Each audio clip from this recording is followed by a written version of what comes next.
Rankin.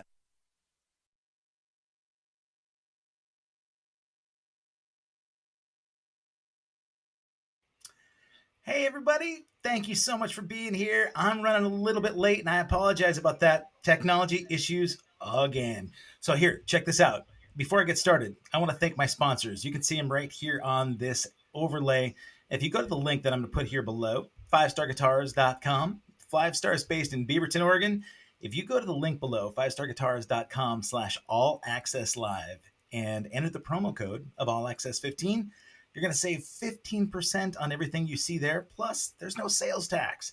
So if you want to be a rock star, kind of like my next guest and a few of the other guests that we've had, go to All Access Live, link there at 5starguitars.com. Use that promo code, save 15%, and pay zero sales tax. So you're going to save money. You're going to save my sponsor, and let them know I sent you. I'd appreciate it. So now, before we get started, let me tell you guys, if you're watching this on any other platform other than YouTube, I would love it if you go to the link below. Check out youtube.com/all access live with Kevin Rankin. You know what? That link's not even there because I'm on a different platform. So I apologize. If you go to YouTube, go to youtube.com/all access live with Kevin Rankin. Subscribe, hit the bell, and you'll be notified about all of my upcoming guests. You can go back and look at 212 other episodes, including a bunch of amazing guests like Tawny Katane and Rudy Sarzo, Downtown Julie Brown, Alan Hunter, all sorts of MTV personalities and wonderful radio personalities like my next guest. So when I do this show, I feel a little bit humbled that the people like my next guest have been prominent radio personalities in the Northwest. This guy's had more antics than I could shake a stick at. We're going to talk about a few of those. We're going to solve all the world's problems. And I think we'll get started by introducing, formerly known as Porkchop. This is Noah Homsley. How you doing, buddy? Hey, how are you, man? Look, first off, I'm just, flattered you wanted me to come on the podcast. I totally appreciate it, man. One thing that I wanted to do for sure, man, is that you've actually got a podcast of your own, and I didn't even put the link to that in here. So we'll talk about that in a minute. Oh, all But right. man, I would think that over the course of time, you've had a lot of people that you've run into that have said that they feel like they already know you because of your voice and your personality online. Is that right? Dude, I swear to God, it's funny, but that happened today. Really? Yeah, can I swear? Of course you can. Yeah, absolutely. Dude, look, this might be a kid-friendly show, Well, but kids, I think I kids have do heard this. swear a little bit. So if I get excited, the sailor in me or wannabe sailor might come out. So yeah, it happens and it's weird, but some people are dedicated. Oh, not some. The majority of people are dedicated radio listeners. It's the music geeks and people like me that even when I was in radio, I didn't listen to a lot of radio, only to kind of see what my peers were up to. Okay. Um, but I'm such a music freak that I am into my own thing. So it always surprises me when somebody said, "Were you on the radio?" And it was weird because I was in a jewelry store, right? Okay. I was in a jewelry store of all places, and downtown Portland, and I'm like, yeah, I was actually. And so we kind of got into a big conversation, and then I'm talking with the owner and the two associates, and next thing you know, we're just telling stories. So it was bizarre. It was funny, but kind of weird. Kind of You want to give a like, shout really? out to that jewelry shop? Yeah, Packhouse Jewelers, downtown Oh, Portland. of course, man. I still have a gift certificate in Pack House. Yeah. Those guys are amazing. Yeah. And Oh, go ahead.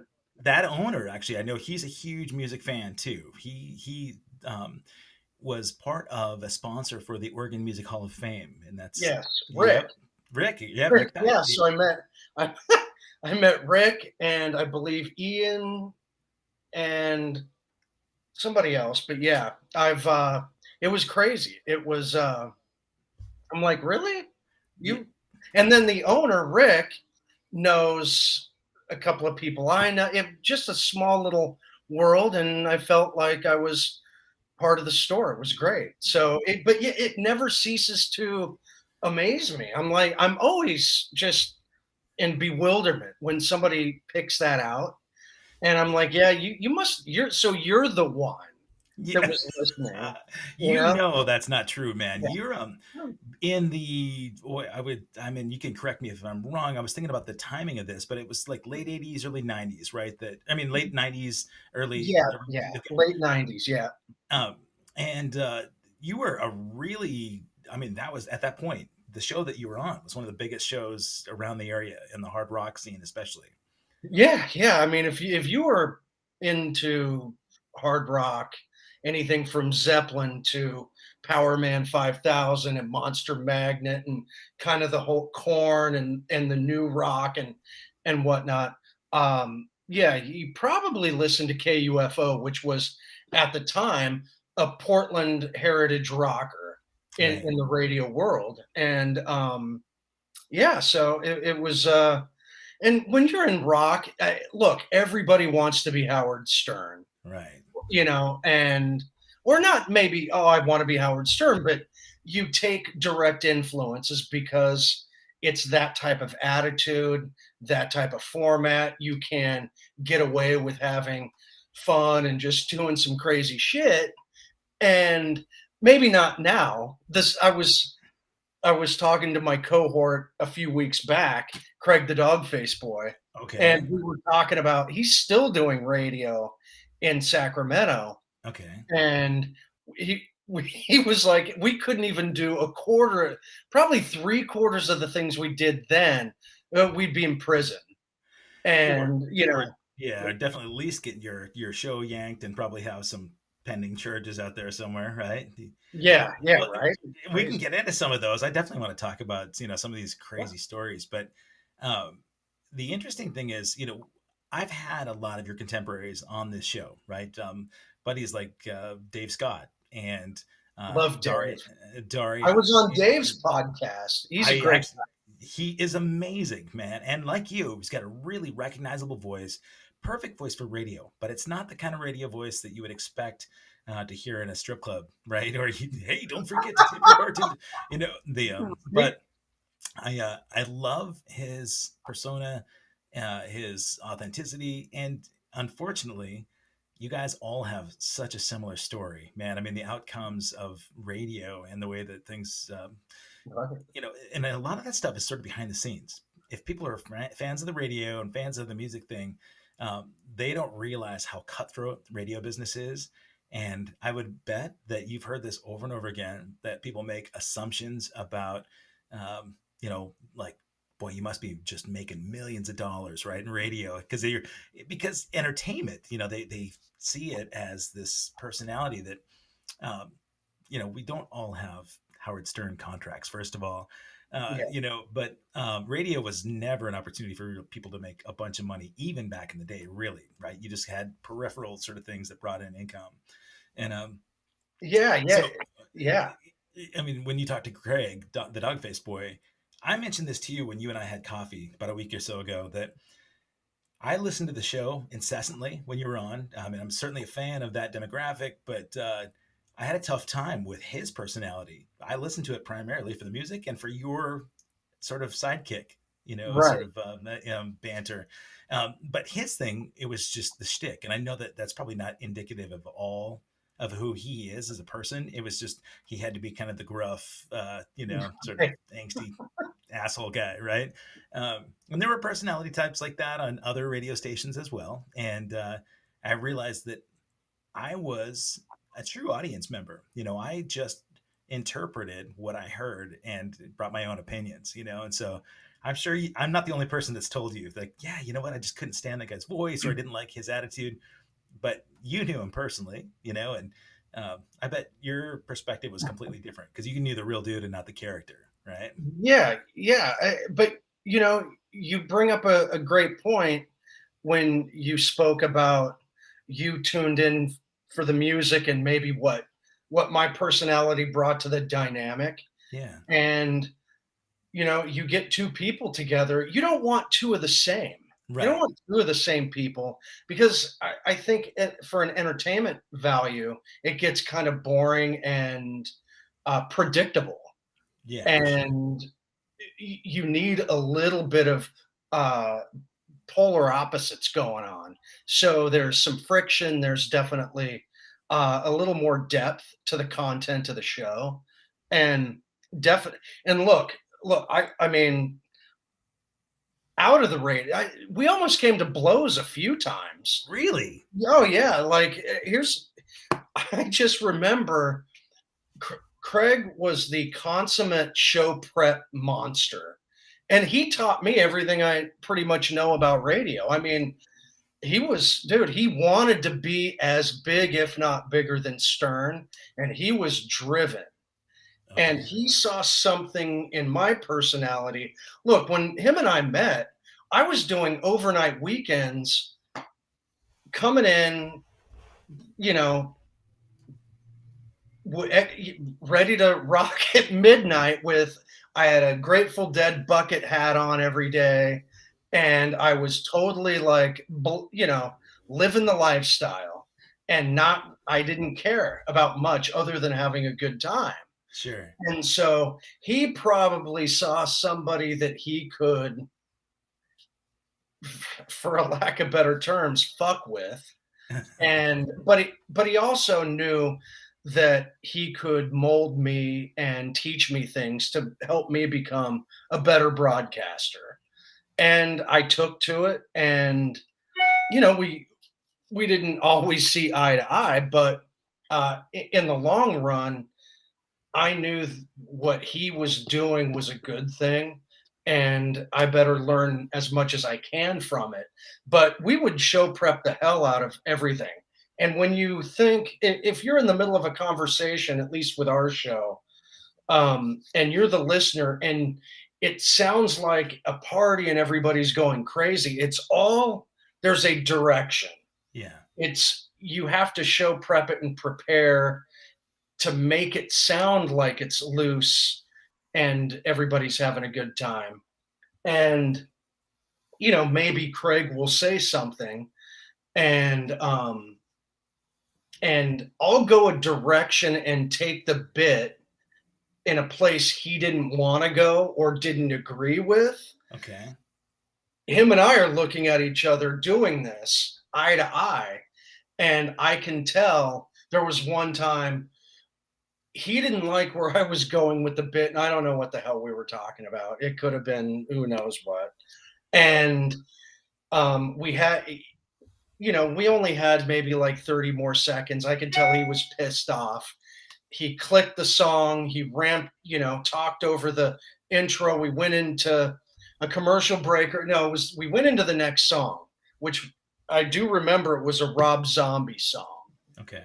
The mics go off and him and I just start going at it to the point where we were close to probably coming to blows. And and heated disagreement. We argued for, I don't know what it was, 3 minutes and 19 seconds was whatever the song was, Dragula or something. And I just remember we had to talk after the song, and there was about 20 seconds left. We looked at each other and then we started laughing. Oh my God. We got through it. We had our disagreement, kicked the mic up, and we just rocked it. That was really our relationship. He was so intent on getting the show a certain direction and passionate about it. Sure.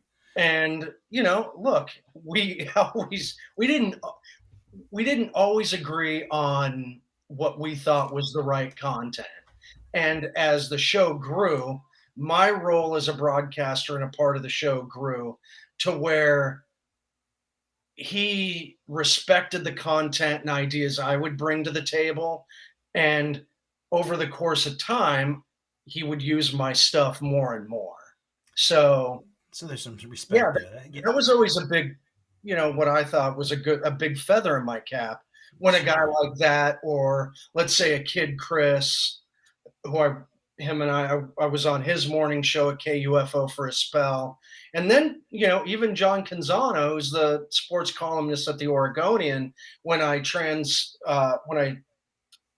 transferred over to the sports world, and JC would use some of my content ideas. That was a big deal for me because these guys are highly respected in their particular fields and what they're known for. So that was always big for me. When I tried to think about the parallels, you mentioned that Craig was really inspired by Stern. And I think about your role. I remember the personality that you had it kind of reminded me of the Gary Dell'Abate, Right. Yeah. persona. And of course, Stern, would just chide him and berate him and Yeah. really belittle Right. him on camera. And I think there were some times I remember seeing their TV, broadcasts that, yeah, there were some spiteful moments. There was some angst there, and it's funny now when I think about it because that very well could have been contrived. It could have been set up just to bring some energy or some, I mean, emotion, and it's entertainment, right? So uh, there were times, and you'll have to remind me about some of these because I asked you, don't tell me about the bits. When you and I met for coffee, I said, don't tell me about the crazy Right. times. But I remember sometimes thinking, how the hell are these guys getting away with stuff? Especially when you're downtown or you're doing something out in the Right. public, where there's no way the public's in on it, right? Yeah. So tell me, like, maybe recall some of the moments where So, you really so went when over I the line. so when we first when we first met, when I first got to KUFO, I was hired to basically just run the board uh, for the Beat 1075, the company that owned KUFO and at the time KUPL and Kink, The all intercom. Portland stations. They had bought the frequency 1075, which was a Christian station, I think, at the time. And Okay, so they had, I guess, an alternative format that was on 970 AM called the Beat. that's right. When they bought the FM format or the FM frequency, they moved that, I guess, essence of the beat over to the FM 107.5. But it became, for lack of better terms, I'm going to call it Lilith Fair music. Right. Yeah.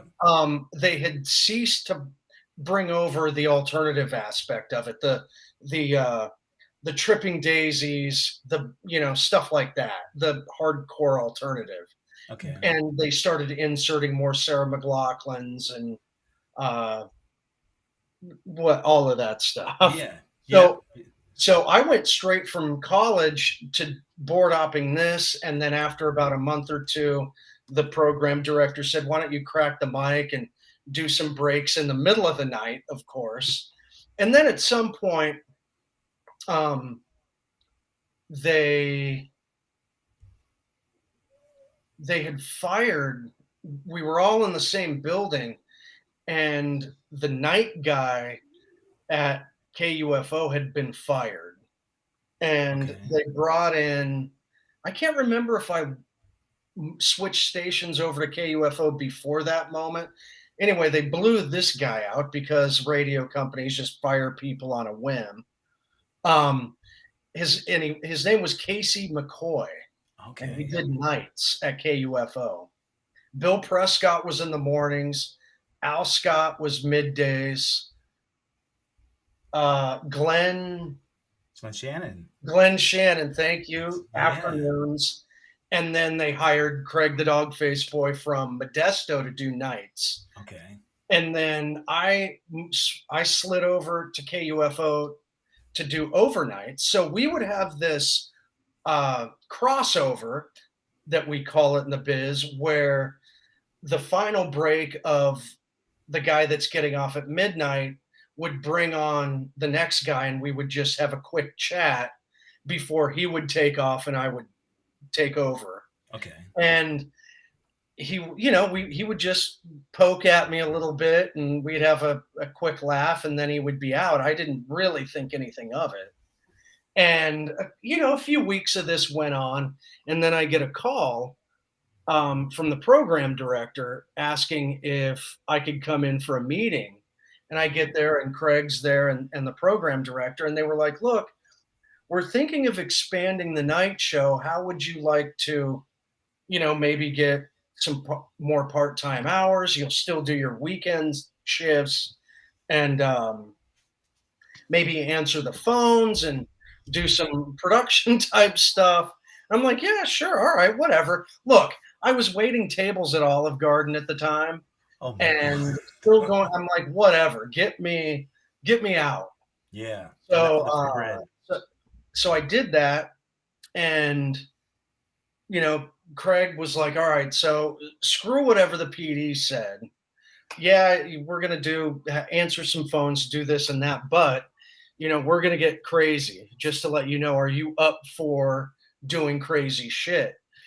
And and of course he's like, "Look, if it works, we're gonna be huge. Yeah. If it doesn't, then whatever.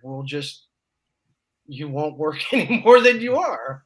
They're like, "All right, yeah." And at the time, I'm like, "Look, whatever. I don't want to wait tables anymore. I don't want to work in a friggin' restaurant. I don't really even want to go to school anymore. So yeah, whatever it takes for me to make it and help the team and help the show grow." So he had this idea. First off, the name. Okay. It he just happened to, in Modesto, he would go to this club, and the DJ's name was Porkchop. He just Okay. wanted a sidekick co-host named Porkchop at some point. There was That's the inside. There was no fun story behind it. It yeah, it was boring. The reality of that situation. But it was contrived. He wanted the listeners to name me. And so people would call in with names. Somebody actually came up with a great name, and it was Chuck Roast. That Oh would have been God. fucking great. That would That have been would, yeah. awesome. And I battled him. I'm like, "Dude, Chuck Roast is way better than Pork Chop." Yeah. He's like, "Yeah, but gosh, I really want," and I'm like, "What? Dude, I don't care." So we ended up going with Pork Chop. We had some fictitious person that worked in the building call up and say, how about Pork Chop?" And so there it was. It was done. So we got the name, and then he was like, "All right, we're gonna do initiation week, Hell Week." So every day, Monday through Friday, we had to do. Not he. I had to do some fucking stupid ass stunt in, and I can't remember all five. One of them was wheezing the juice at a 7-Eleven on First and Arthur. There, yeah, I think no. There used to be a 7-Eleven at PSU. I don't know if that thing's still there. I Portland know. State. Yeah. Right. It was up by the Safeway there. Yeah, yeah. Yeah. Anyway, Yeah. alluding to your previous comment about going downtown and doing crazy stuff, dude, nobody knew. I mean, we promoted it the day of, Right. so people could go and hang out and see this spectacle. But it really was day of. You had to be listening. And sure, the people they didn't know that I was going in there. So it was me and a cell phone doing play by play as I'm doing the stunt. Maybe if we were lucky, we would have a promo person follow me along to kind of help. But I had to have the phone up to my ear, wheezing I was literally, if you've seen Encino Man and Pauly Shore, Yeah. stick your mouth up to the nozzle and just wheeze the juice. And I was doing this, and I think, the guy was yelling at me to get out, and everything was being caught on the audio end on the cell phone. So I did that. I took a bullhorn, went to the downtown Portland library, took the Cat in the Hat book, got on a table in the middle of the library, turned the bullhorn on and started reading Cat in the Hat, I was quickly kicked out of the library. Um, Banned for life. and I don't remember the other days except for Friday was the end. It was I had to do this I had to do this stunt where I was going to run across all the bridges in downtown Portland in a thong bikini. Oh God. No. And so I started on Ross Island. And by this point, through the week, it had gained a thing. People were starting to show up to these stunts that I was doing. And by the time we got to Friday and me running across the bridges, there were cars driving by honking and screaming. And I got through Ross Island Bridge, Hawthorne, and Morrison Bridge was the third. And as I go up, and between songs, Dog would reach me during a break, and I would be running and huffing and puffing and giving play by play, people honking, and dude, and here I am in a friggin' thong bikini. Oh my God. Talk about crazy, just stupid. And you were Um, not in great shape then, right? That wasn't no, that. no, I'm not. I'm not in great shape, and I'm hung like a 2-year-old. So I probably stuffed a stock down there to make me look a little more well endowed. Um, so we get to the Morrison Bridge, all of this, and it's seriously challenging from the person doing the stunts perspective, like me, to try to focus and hold it together, to make sure you deliver good Sure. audio content. Right. So here I am. I'm trying to run. I'm trying to, deliver play by play. But it sounded even funnier that I was out of breath after. Oh, yeah. Oh, God. So we get to the Morrison Bridge. As I start to run across, I mean, literally, traffic has stopped to a point, and a cop had turned the lights on. If you're heading east across from downtown to the east side of the Morrison Bridge, there's the Water Avenue exit, and Right. you can take the Water Avenue exit and go to kind of the southeast industrial part of downtown. Well, the cop had put his sirens on and pulled, and we all got off the Avenue exit and pulled over.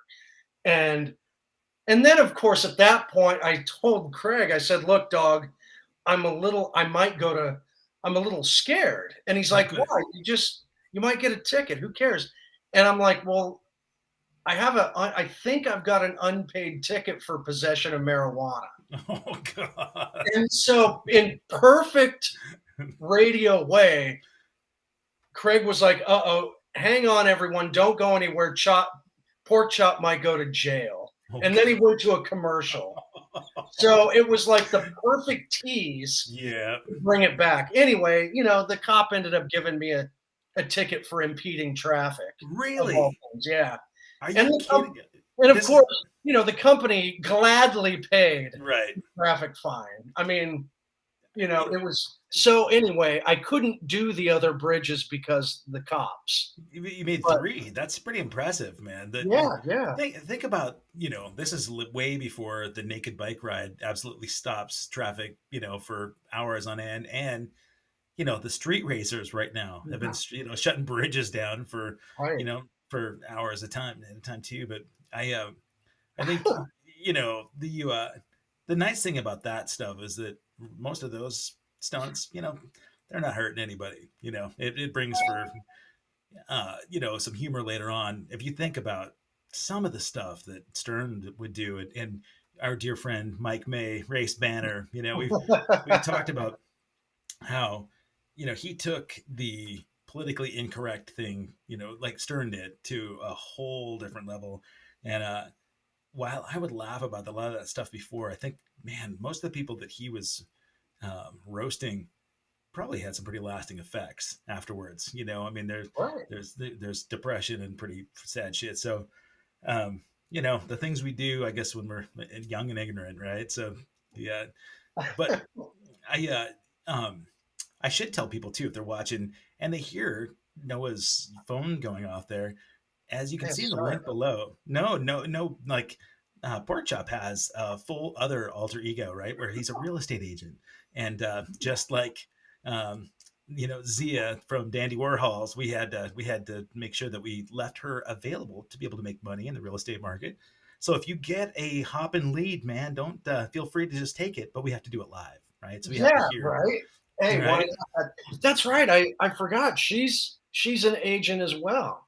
She That's is, yeah. right. That's cool.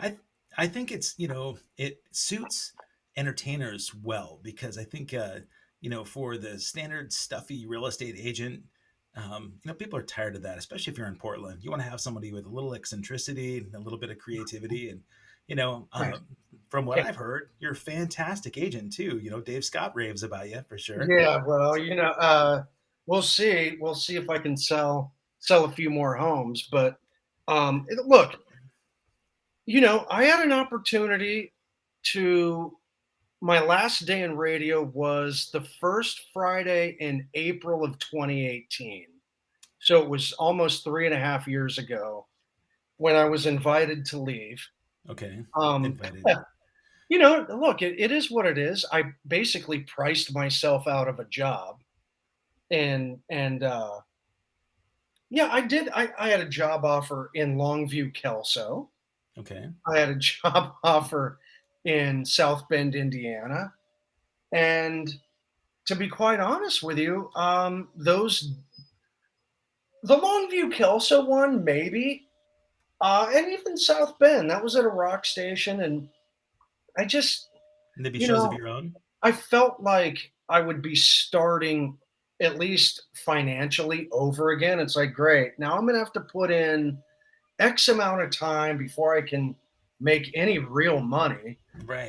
If I'm not, maybe I won't be getting endorsements or bar gigs or, hosting, wet T-shirt contests, whatever Right. whatever's going on, Yeah. and so I thought about it. I was obviously I had some benefits, so I didn't have to go back to work immediately. So I talked with some friends that were in real estate, and I thought it really fit my personality, and the thought of helping somebody find a home, that feeling you get, and it doesn't matter if you're renting or owning, but that feeling you get when you turn the key of a new crib, you walk Yeah. in and you're like, oh, home. Yeah. I wanted to help people get that experience and that feeling. And it really, for me, it takes the salesman or salesperson aspect out of it. And it becomes more of a human relationship building career.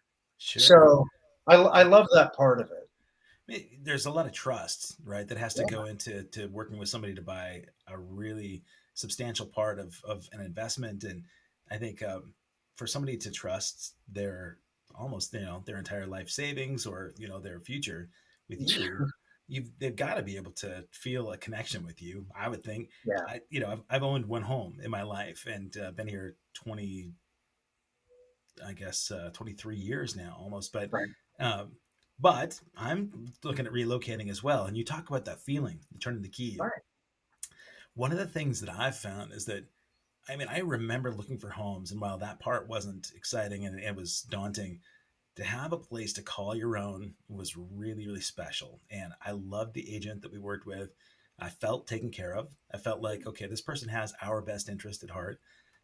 I've got a web business, and a lot of my clients are agents or brokerages, and um, I only really like to work with those kinds of brokers, the people that really do care about people. I mean, Yeah, I will say that I've had real estate agent clients in the past that you could tell they were in it for the money, and I just didn't want to be yeah, associated with them, because um, the people on the end, they didn't have their best interest at heart. They wanted a quick commission, and then they're out. And I could see that about you, that you'd really want to connect with somebody to have a personal connection and to yeah. But like you just said, it's. You have people that, I don't care if you are, you know, a CEO making a quarter million, $500,000 a year, or some guy that's a manager at a tire store Working radio. making 50K a year. It's the importance level is the same. They they need the same kind of care, Hmm. that the kind of care that I would give somebody that's looking to buy $1 million home.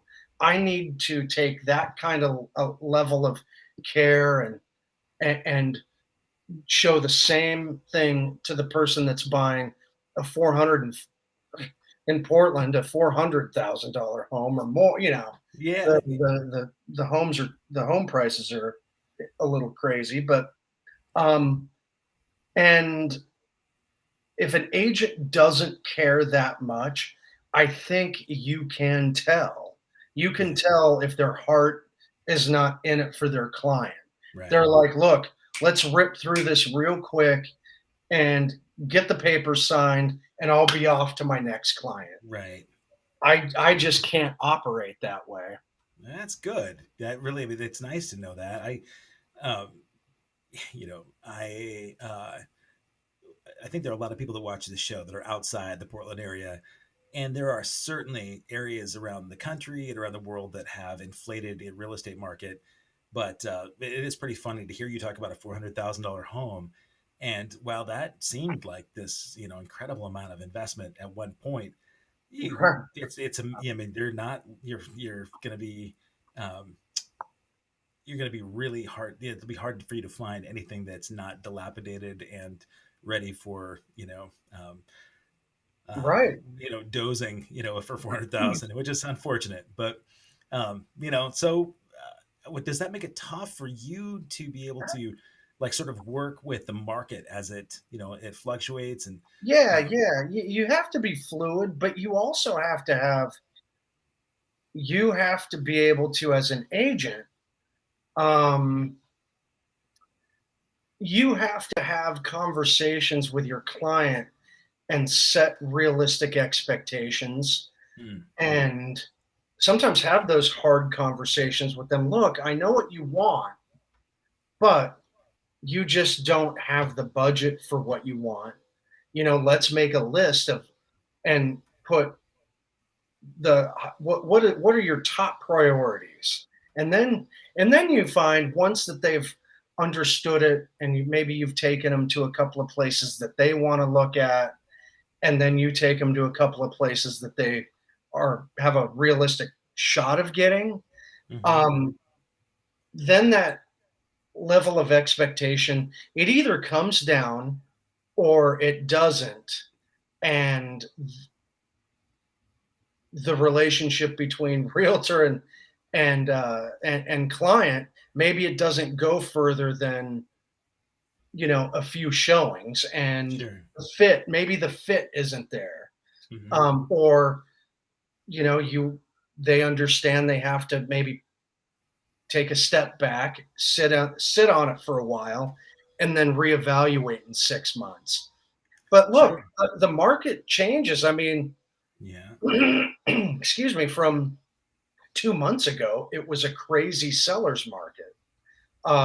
6 months ago, hmm, I would say February, it just started getting insane. right.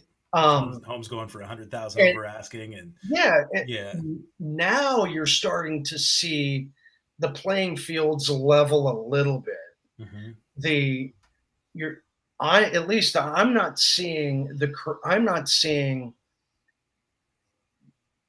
10, 15, 20 offers on a home, at least the ones that my clients are interested in. sure, Um, it just seems like my clients now have a realistic shot at getting an offer accepted and not having to pay 100,000 over asking. good, yeah, I think a few factors have come into play. First off, I think there's a part of the real estate market where buyers got tired of playing that seller's game. Like, you know what? Fine.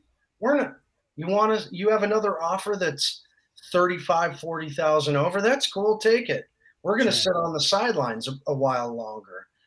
And and then you're also seeing, um, a few more properties hit the market, some inventory levels start to rise a little bit, which I think has become a long-term effect of the pandemic, where Yeah. people are reevaluating their situation, their financial Mhm. situations, and have to sell their home. And other than unlike '08, '09 with the housing crash, where you saw a lot of short sales and um, uh,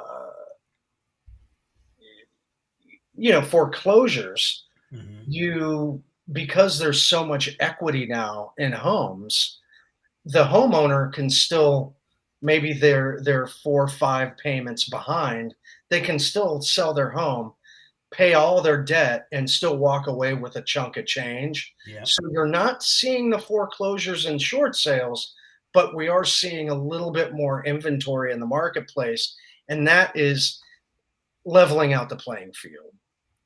Yeah. Anyway, I don't know. I don't know It's if you it, wanna no, talk. it's an interesting big boy conversation, right? I mean, as adults, these are not the things that we think of when we're jumping into rock and roll or radio, but Yeah, it's important, right. man. It's part of long term future when we didn't have much of a retirement plan in either of the careers that we had, right? So Yeah, or yeah.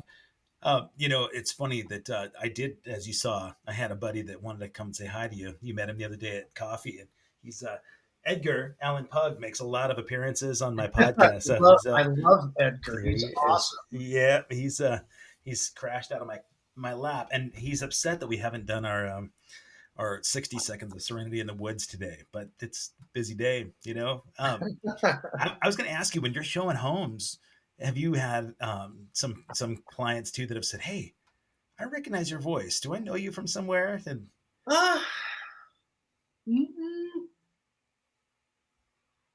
no, well, no, it's you funny know, because your voice is distinctive, but putting a face to a name is a different thing. Like yeah, radio, like if they heard just your voice, they'd probably, they really would notice that that's where they knew you from. But if they see you and they hear your voice, it's kind of like right. watching an animated show and having a celebrity, animate a piece, and you recognize the voice, but you don't realize that that's Ellen DeGeneres, doing the voice of Dory or whatever, Right.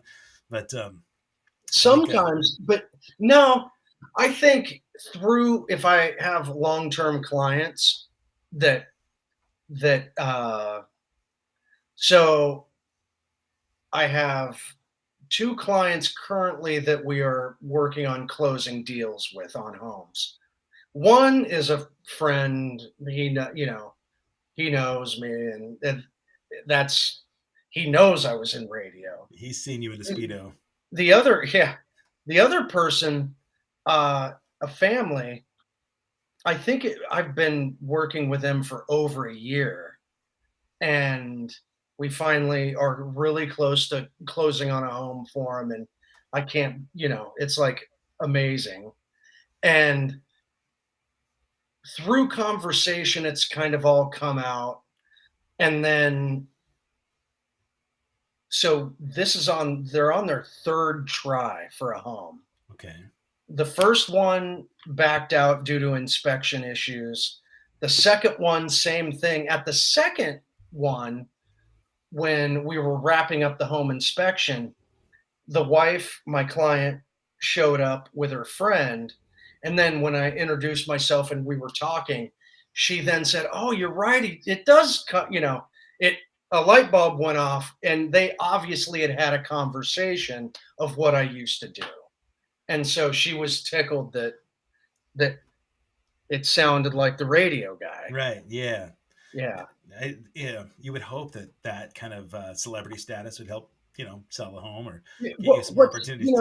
it's funny because I could do that whole branding pork chop, Mhm. the voice of real estate and blah, blah, blah. And I've thought about that. But on the flip side, and it's tough because I want to utilize that brand, Hmm. but how many people want to entrust a $500,000 decision with some dude that ran across in a women's thong bikini across Right. bridges? Known as So Porkchop, right? Yeah. yeah, so it's really a tough call on which way you're going to go, and I've opted not to really focus on that. If I'm sure in my bio on and whatnot, it mentions all that I Yeah. was in Portland radio and I worked. That stuff is there. Sure. Um, but I don't like brand. Hey, it's Noah Homsley, former radio guy. Whoa, yeah, hey, remember me? I don't do any of that stuff. Totally. I get it, man. As a web designer, half of my clients I've not even met in person.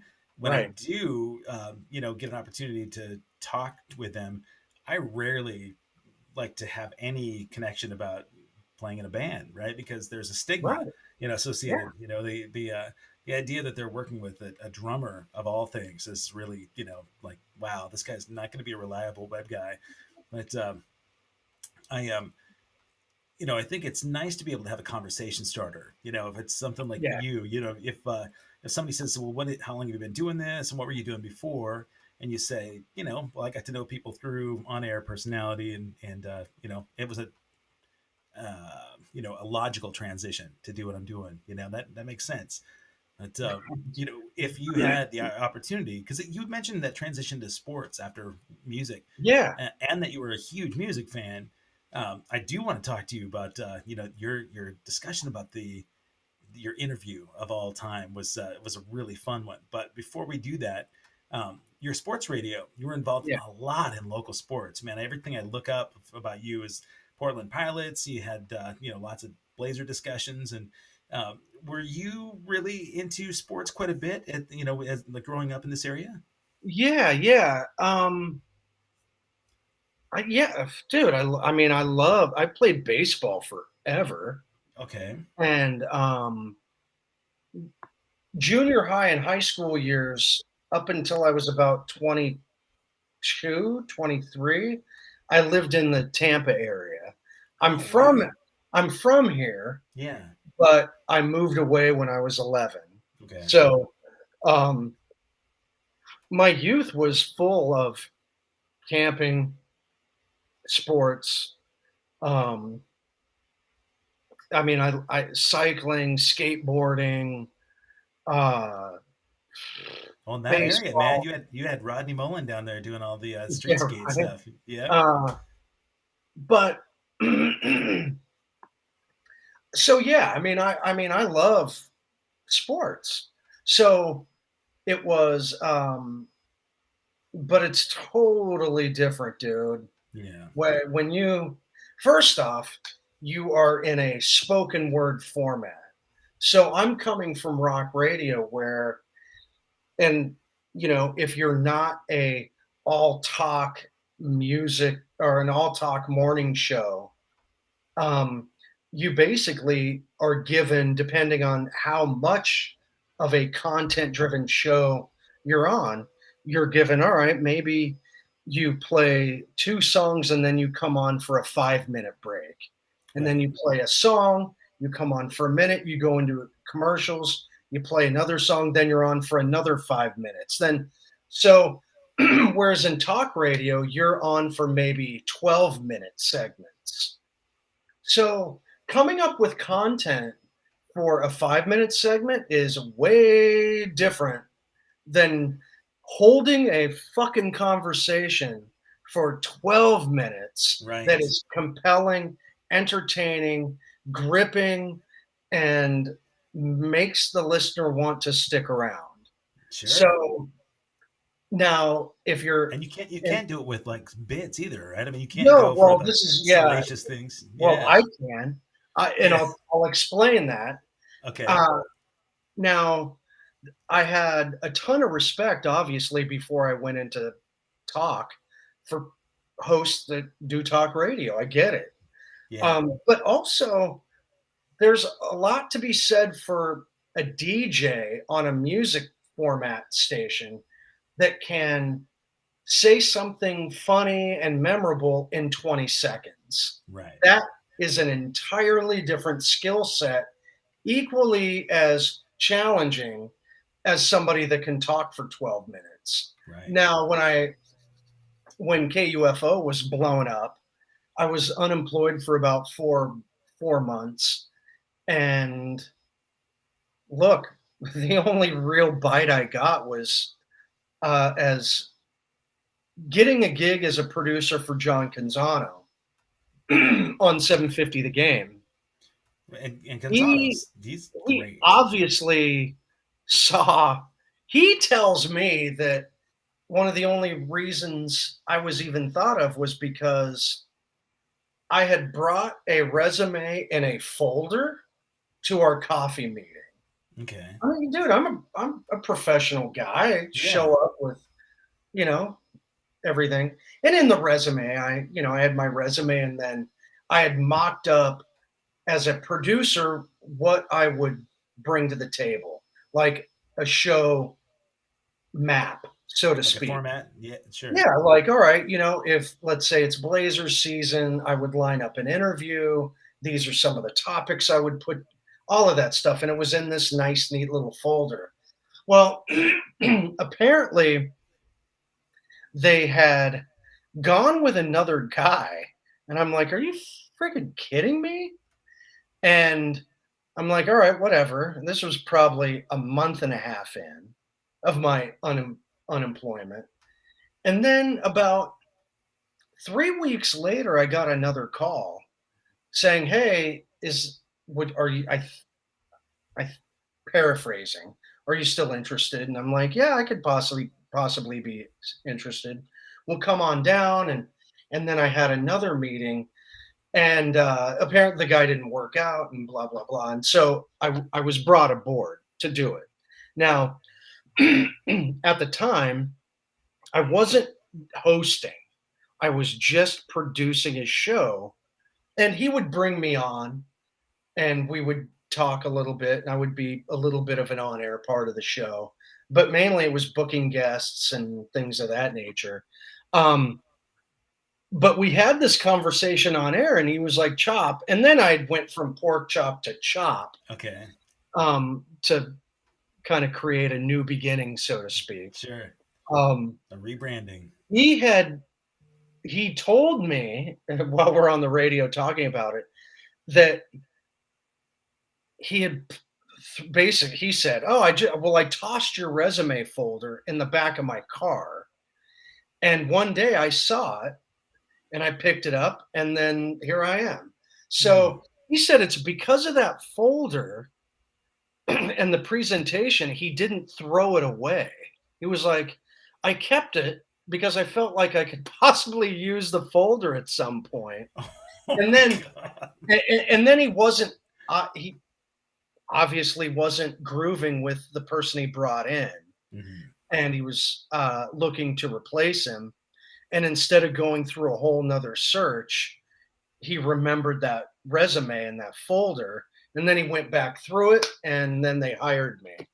But the Partly great because thing, he was a cheap bastard, but also yeah, yeah. right. Yeah. It makes for a great story. Sure. But it makes him kind of look like a prick, and he knows that. Yeah. I'm not saying he No, knows that. I've given him crap. yeah. Um, but the great thing about all of these hosts that I've worked with, they're all Canzano gave me a lot of. I feel like he respected me enough to where he knew my radio background. He knew the things that I brought were completely different than a sports guy. Sure. I was coming at it from a entertainment perspective and a fan. I'm a fan of the sport. Yeah. And and anytime I wanted to talk, I was in a producer booth, and he was like, "Dude, your mic's always on. Talk whenever you feel you want to." Because he knew I understood the art of broadcasting enough to where I would know when to chime in and when it would work and when it wouldn't. He couldn't give that. You can't give that kind of freedom to somebody that doesn't understand that doesn't understand it. You Yeah, know, no, the art of absolutely. being able to be entertaining and compelling in a broadcast format. Sure. And he would fucking dude, he was Craig might not like to hear this. Canzano, the best interviewer ever. He's I amazing. I agree with oh, you. dude, Yeah. I could bring him. I brought him like Stacy Peralta, Christian Hosoi, um, Floyd Landis. No, was it cyclist? All kinds of weird fucking people. Yeah. And I would just throw him these curveballs, and he would smash it. He was such a great uh, interviewer, just Yeah. super good. There's And an art to that for sure. yeah, and he wouldn't prep that much, but he knew how to push buttons and to get people to open up. Craig, Okay. Craig, the dog face boy, not that far behind. Yeah. Great interviewer, and Kid Chris, great. Chris was great at pranks and weird. You know, he was a big Stern fan and did some Sure. writing for Stern, um, Oh, really? and so when I would bring an idea to the table, it was almost like a like a writer's den. We Okay. would be writing up ideas, and we would have an idea and submit it to, and everybody prepped in their own way. Like with Craig, it was the two of us throwing spaghetti at the wall. If I brought an idea, he would change it or riff off of it. With Kid Chris, no. We all prepped separately. And if we had content we wanted to bring to the show, we would give it to him. And I would never know if he was ever going to use it. And um, so yeah, it was interesting.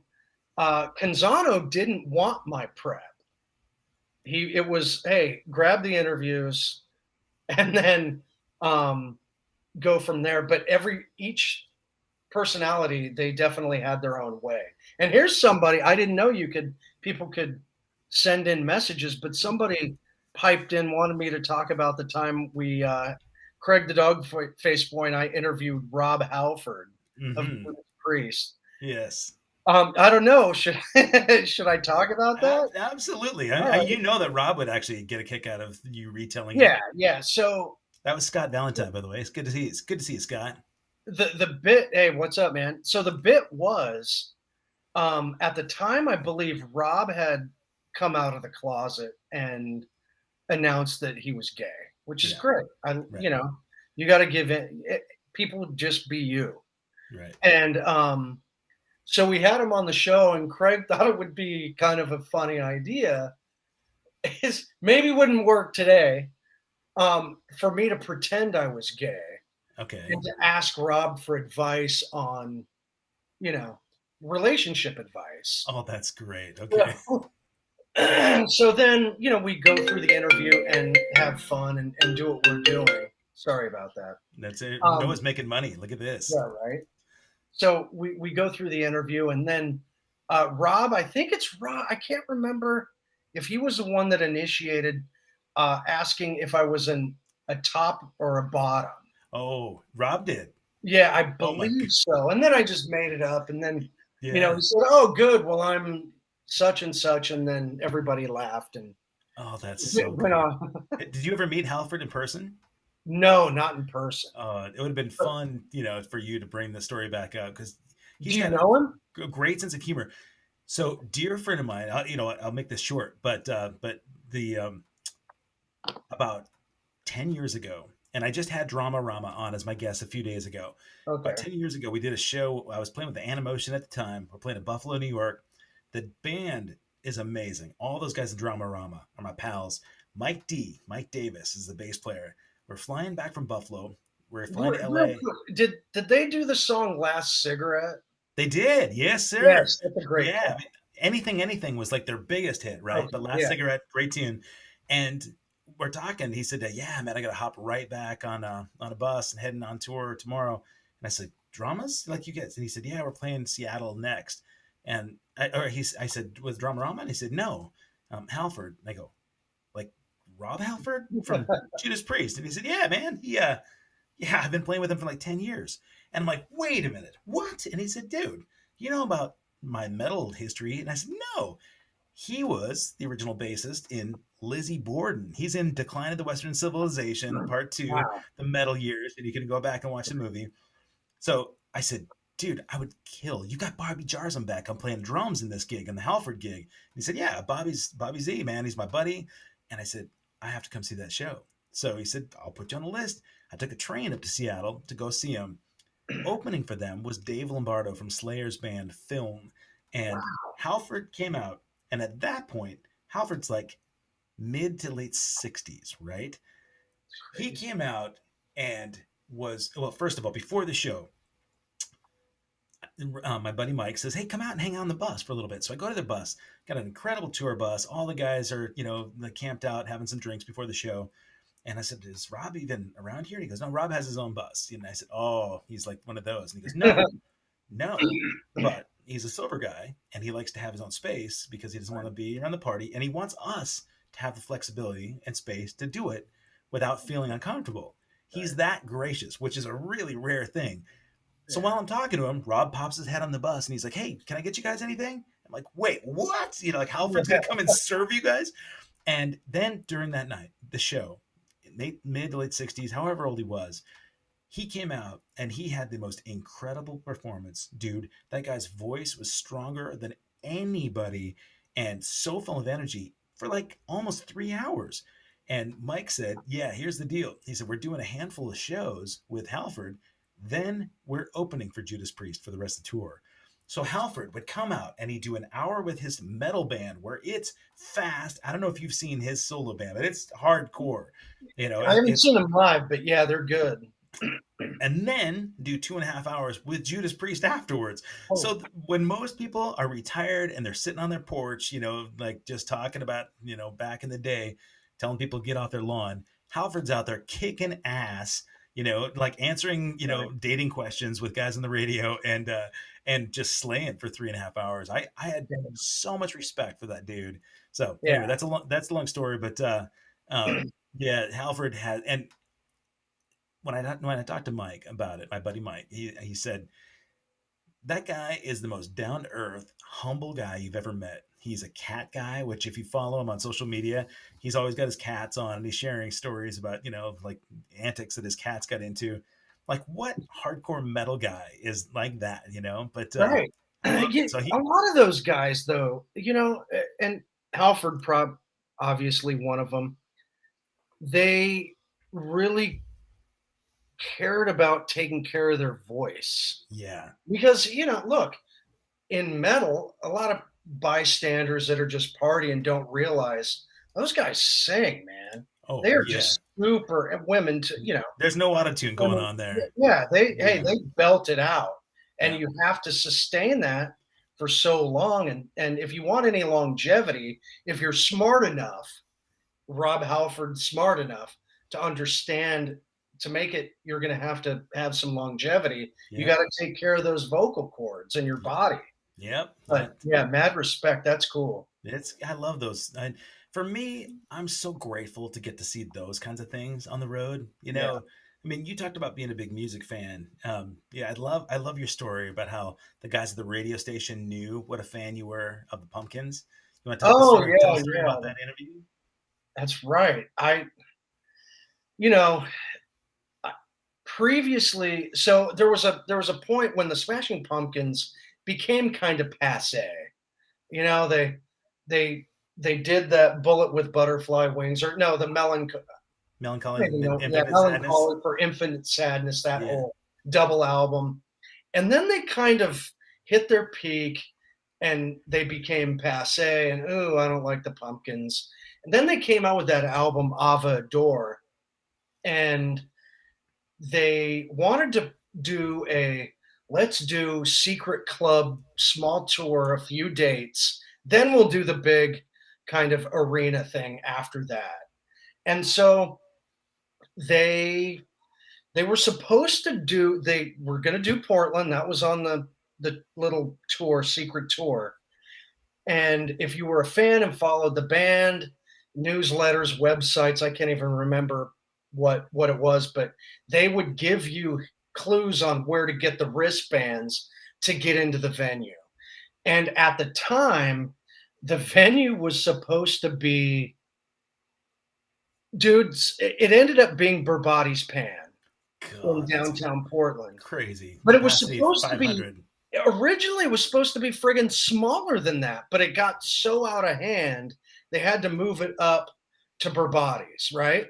Yeah. So it's all set up, and the program director came to me and said, "Hey, they want us to do interview Billy." And everybody, dude, look, a lot of people, it's Nirvana. For me, it was the Smashing Pumpkins. Dude, Gish is one of the greatest rock albums I ever. agree. Front to back, top to bottom, fucking amazing. Yeah. Love For that. me, because of Jimmy Chamberlain, that's why. Yeah, Like Jimmy Chamberlain's the shit. James Yeah. Ehud, Darcy. I love that band. And the PD knew, and I hadn't done many interviews to that point. And I'm like, are you sure? You sure you want me to do this? He's like, yeah, do it. Take the recorder and you'll be on the list. They'll take you to a certain spot. You'll have 10 minutes with Billy. So I remember I get to the gig and it's crazy and I'm super nervous. It's different. If interviewing somebody that maybe you weren't a fan of, Yeah. you don't have that, like, you're just there as a professional trying to Sure. get your job done. But when you're a fan, it takes every ounce of fortitude that you have to just, all right, dial it in, dial your fears in, relax. You're not Wayne and Garth, Yeah. focus. And so I started asking like journalism bullshit type things, and he could tell that I was super nervous. Completely, he knew. Yeah. And so he immediately started asking about the Blazers Bulls rivalry due to the NBA championship, and then he loosened me up, and we talked about Lamborghinis and sports cars, and at that point, cool as hell. And I'll never forget he gets a bad rap, I think, at being Corrigan does. somewhat of a prick and a prima donna. Mm-hmm. But no way, dude. That dude could have been a dick and chewed me up and spit me out and went on to the next person. But it was 10 minutes of I was hanging out with Billy Corgan talking about the Blazers and Bulls. Oh yeah. That was just it was God, that was one of the coolest moments. And a lot of what I've found, and you probably see this being in the music industry, the bigger the star that had been a star and big for a long time, they are the most humble and cool. Generally, it's the celebrities and rock stars that have recently gotten some celebrity status that are just getting big that are the biggest pricks. I mean, dude, Aaron Durst of Stained, cool douchebag. And here's a good one, Godsmack. So KUFO played Godsmack. Really, I would say we were one of the stations that broke their debut album, that really put them in heavy rotation and helped them be who they became. They did a show at Roseland. It might have even been a smaller venue, the first gig. Anyway, we had them in. They were friggin' cool. The second time, cool. The third time, not so much. And then they started to get a big head. They played Rock Fest, the KUFO Summer Rock event, and they were still tolerable, but you could tell that they had gotten big for their britches. Mm. Not as bad as like an Aaron, you know, the dude. You're gonna say Fred Durst. I was going to say him too. He's a Another. D-bag. Yep, totally. But on the contrary, when you think Stained and um, Limp Bizkit, you think Korn, Jonathan Davis, cool dude. Yep. I had an opportunity to sit down on the Family Values tour backstage and interview those guys. Jonathan Davis, cool guy. Pantera, cool guys. Oh, right. Les Claypool of Primus, fucking cool dude. Crazy, quirky dude, but super cool. But yeah, and then when you get those guys like a Stained or a Godsmack, you want to tell them, it's like, look, man, I don't fucking want to interview you either. Right. I don't like your music. You don't want to be here, but we're professional. There are people that are listening to the show that maybe they like us and they like your music and they want to hear about you. So play the fucking game or don't do the interview, because either way, we don't give a shit. I love it. Don't you wish you could say that? Oh, dude. I want you to get back into radio just for that purpose. All right. So seek out the dudes that I think, early on, man, I don't know how it was for you, but you talked about getting into radio and having really not much experience, and then having Craig kind of mold you to get your first real radio chops. I met a couple of people early in my musical sort of pursuit that changed my life, man, with advice that was really helpful. And I was a hairband rock guy, right? I mean, like Scorpions were my favorite band, but I saw Chick Corea, and my dad brought me to this fusion concert, and Dave Weckl, their drummer, man, who's a legend, right? A modern legend, sat down with me. He took me to the lounge at the hotel they were staying at for a couple of hours and talked to me about I was just 16. And he said, hey man, you party? And I said, no, dude, no. And he said, no, I wasn't asking you to party. I was saying, dude, if you don't, and you really want to do this for a career, man, you got to keep your head clear, man. He said, when you get to my age, if you really want to do this for a living, you got to straighten your shit out. You got to be smart, because you're not going to be able to put stuff up your nose and be drinking, in your 40s, and out there, you'll be a laughing stock, you'll be a joke, and you won't be giving out a proper, performance. And I remember thinking about that a lot when I decided to kind of clean up my act and not do that kind of shit anymore too. Right. And the dude's still out there in his 60s, doing everything. Well, look, hey, if you're drumming for Chick Corea, you probably have no problems getting a gig. Yeah, but look at you. I mean, I know, we're talking about radio and whatnot, but look, I mean, you're, working with legendary acts, Eagles and whatnot. And you can't, in your industry, if you're effed up and you can't hold a beat, there'll be a point where you stop getting gigs, or you get kicked out of a band and then you don't get any gigs.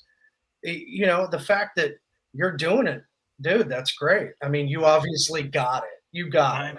I'm fortunate, man. I really am. It's great that you mentioned this, because a handful of people, first of all, let me tell people, if you're watching this and you came in just the last handful of minutes, we had a break in the stream. It looks like a bunch of the destinations for the stream got broken up. So I'm going to rebroadcast this in a little bit. I'll post it on socials, and you can go to accesskevin.com where you can see the entire interview, and it's from beginning to end.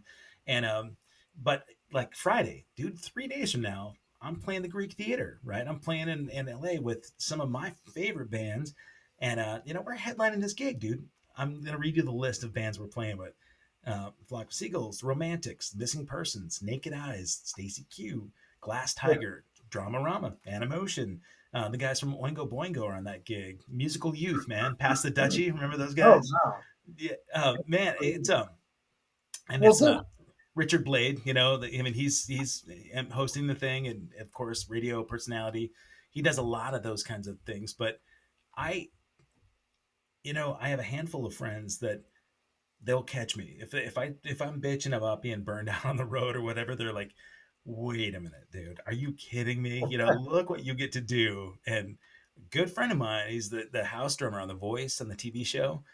Right. I saw him play with Cher in Caesar. He was doing Caesar's Palace residency, and we were hanging out after sound check. And he goes, "Hey man, I gotta go. I get to go play my gig, man. I gotta split." And he catches himself. He's like, "Dude, even if it's an obligation for for work, if it becomes a job, then you got to appreciate it. And so if you love what you do, it's never work, right?" It, So it is sometimes. I mean, look, it's, I totally get that. I get that there are times you catch yourself if you love what you're doing. And look, I'm coming at this. I was never a radio guy. I just wanted to not have any real responsibility and have fun working. right. And I wanted to go to film school and do all that stuff. I just wanted free tickets and passing out stickers at events to have a fun job while I go to film school. Okay. So my goal was never really to have a 20-year career in radio, but I got to be in a situation that allowed me to have a creative input in it. And that I love that. But you are right. I mean, sometimes even if you love your job, you can still get to a spot where you forget for a minute that you're doing something that a ton of people would kill for. For sure. And somebody has to shake you and say, "Look, dude, It's perspective. wake up, enjoy what you're doing." Yeah, man. I try not to ever, sort of take that stuff for granted. But I tell you what, my friend, I have a couple of things that I do on this show that are sort of tradition. I don't really have a format other than I usually like to ask people, people that feel like they know Porkchop, whether it's through the radio or maybe through, knowing your real estate. What would they be surprised to know about? What's your guilty pleasure? I paint. That's right. And you got a Art. show coming up. Do you want to? It, Oh, the show got postponed. it did. But I can show you a piece if you want me to take it from the wall. Please do. Do you have the swatch piece right there? No, you know what? It's right. It's a second away. Do you want me to go grab it? Absolutely. Yeah. So while you grab it, I'll tell people. So yeah, this was a complete surprise to me. Hang on. I'll be right back. So Noah and I got together for coffee last week. We were talking about wanting to do the show, and so his passion that he discovered the last few years is that he has an affinity for painting. Jackson Pollock sort of inspired painting. Look at this, man. Okay, hold it back. Oh, that's beautiful. Look at that. And so you told me the premise behind this, right? Swatch had a contest. God, look at that. That's amazing. Now hold it a little closer. I want to see so people can really see the definition and the color. Oh, it's here. I'm going to make you big. Look at that. Okay, and then put it to your right just a hair. The other way. There you go. Look at that, man. Oh, I love it. So tell me where the inspiration came from and what the idea behind. So if you're familiar with Jackson Pollock, I love his art. So Swatch had done because here's a guilty pleasure. I'm a watch guy, like wrist watches. Mm-hmm. I love wristwatches. So,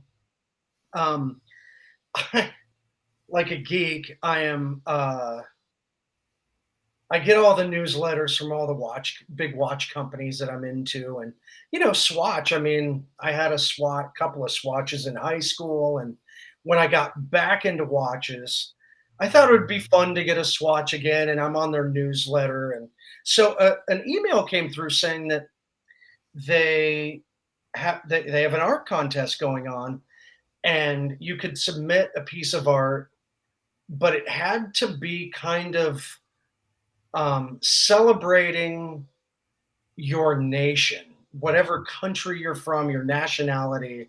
So I thought, you know what? It's kind of the state of what America is in. And Absolutely. There's some disarray there. yeah, there's some chaos, there's some, but the Hmm. stars are actually stenciled from another piece of canvas. And so I put them on there. There's a little bit of texture there, a little bit of depth. So yeah, that's kind of, the big creative thing that I'm into right now.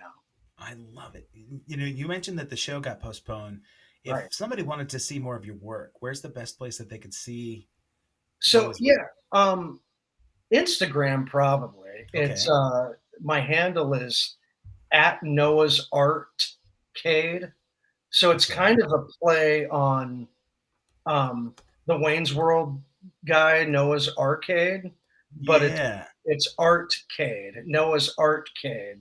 It might be too obscure of a reference for people to get, but yeah. So you can check out what I do there, and I would love to hear from people if they want to come and check it out. So I, it was absolutely. the art showing was supposed to be at Unicorn Brew on in Selwood, and due to new COVID indoor event restrictions, the owner decided he did give me an option. So the idea is I could have my art featured in the tap house part of it, all around all the walls. People can go in there and buy it if they want, or just look. And I was going to put it up on the first, which is tomorrow, Wednesday, Right. and he Yeah. was going to keep it up for the entire month with an actual showing and an event on Friday. Okay. But he said I could either still put the art up, leave it up for a month, but no show, or just postpone it and do it with a showing. And I opted to postpone it, do it with a proper showing, and that'll give me time to work on a few new pieces too. I love it. I think it's a great Cool. idea, man. I'm really looking forward to seeing the show, and I hope I get an invitation. Well, If of you go to your course. Instagram, I'm sure you're going to be promoting the opening when it's available. Oh Uh, yeah. Oh, don't worry. I'll blow you up okay. when it happens. So here's the other tradition. I like to open a fortune cookie for some of my Oh, guests, right? cool. All right. So we're gonna, you don't have to add in bed at the end of this if you don't want to, but Right. if it's Yep. relevant, I had a thought you might go there. I wasn't even gonna go there. No, this is because sometimes it's profound and sometimes it's just silly. So, which is kind of like our personas too, right? So, Right. all right. Well, you know what? This is probably appropriate for exactly what you just discussed. It says, "Don't let unexpected situations throw you." Which I think you're the king of being able to roll with it, right? So unexpected things, COVID, perhaps, Yeah. radio industry, all those things. You just keep rolling, man. You're the Yeah. king of that. Noah, dude, thank you so much for Dude, this. I really enjoyed it. honestly, I don't feel like I deserved to be on the show, but I'm Oh, flat. I'm flattered that you wanted me on. So I've had a great time, dude. I mean, the premise behind this is it as if you and I are hanging backstage. We're at the Greek Theater. You came to see the show, and I wanted to get to know you a little bit more backstage. So we're hanging, just shooting the shit. Yeah. That's what I will be doing that Friday when I play with all those bands. I'll be doing a live simulcast from All Access Live. We're going to do it right there. I plan on sitting down with Clem Burke, who's playing drums for Romantics that night. He's been with Really, Blondie since the dude. beginning, right? So Glenn's a friggin' legend. he's a legend. Yep. So I'm That's going to cool. corner him and yeah, I'll definitely get all the Romantics guys together and a good handful of my buds. Dale Bazio and Missing Persons Oh, has I, she's got the pandemic kicked her ass and she was going to do my show about a year ago and then she right. said, "Can we just wait until we're able to get back out and see each other in person?" So So is Terry still playing drums with Missing Persons on this? negative. No, unfortunately, Dale and Terry, they went their separate ways. And I've hung with Terry, man. I love the dude, and and I actually played some stuff with Missing Persons a while back, and they've been in need of a drummer on a handful of gigs on tour with us, but it just doesn't really look appropriate to have me playing with more than my band on Right. stage. So Yeah. unfortunately, there were a couple of gigs on the last tour just before the pandemic where they had to come out and play. The keyboardist had to start a drum machine on his keyboard and play those songs because they couldn't line up their drummer. Now, their main drummer right now is Andy Sinise, who he plays with um, oh my gosh, this old lounge singer guy who's Frankie Valli. So Frankie Valli was his main gig, and he's unavailable for some gigs. Prescott Niles is the bass player for the band, who was originally from the Knack, so he was the main guy in the Knack. Right. And his kid plays drums when Andy can't do the gig. And his kid is this just powerhouse drummer, plays a lot like Dave Grohl would do Terry Bozzio's parts. So it's an interesting take on the missing persons thing. My buddy Nate from The Voice, the guy that was doing the share gig, he played with missing persons for a long time, and he would probably be on this gig this weekend were he not in the studio for The Voice. So um, Terry won't be there, but there's a little more insight into missing persons than you might want to know. But if you watch on Friday evening after soundcheck, I'll share all sorts of stuff backstage at the Greek. Friday from 5 o'clock on, I'll share right here on All Access Live, and you can see what it looks like we have the coolest dressing room at the Greek, I'll tell you. And what I mentioned the other day when I had Dramarama on, I shouldn't say this because I know I'm going to get in trouble, but in our dressing room, there's one whole wall that's the electronics gear, right? So you've got big screen TVs and AV systems, and then there's a glass panel that looks like it's covering your stereo equipment, but it covers a ladder. You pull the glass door open, the ladder goes right up through a skylight onto the roof of the Greek Theater. I went up there, climbed out, and during Dramarama, while they played Last Cigarette and Anything, I hung my head over the amphitheater to watch them play from directly above. You can stand up there and see like the Griffith Observatory and all this beautiful area up in the hills above Hollywood. But I watched the show from up there. So maybe I'll do a little broadcast live from up there too, and you just get myself arrested. But at least it'll be a good bit for the show, right? Yeah. So Right. That'll be cool. yeah. That's awesome. So don't let unexpected situations throw you. That's what you have to take with you. All right. And again, man, I will have the entire show from the beginning to end on this one up at accesskevin.com later tonight. If you go there, folks, and you hit it on YouTube, make sure you subscribe and hit the bell, and so you can be reminded. Got lots of shows coming up. Besides the show on Friday at the Greek Theater, Tuesday, I've got Susie McNeil. Most people know her from her days on Rockstar In Excess, or Rockstar Supernova. Sorry, she was out there with Storm Large trying to vie for the fronting lead singer role for Tommy Lee's band and Jason Newsted. She's a Torontonian and a wicked singer, man. She's got a band up there that's smoking. And Michael Beach from Brothers of the Ballady.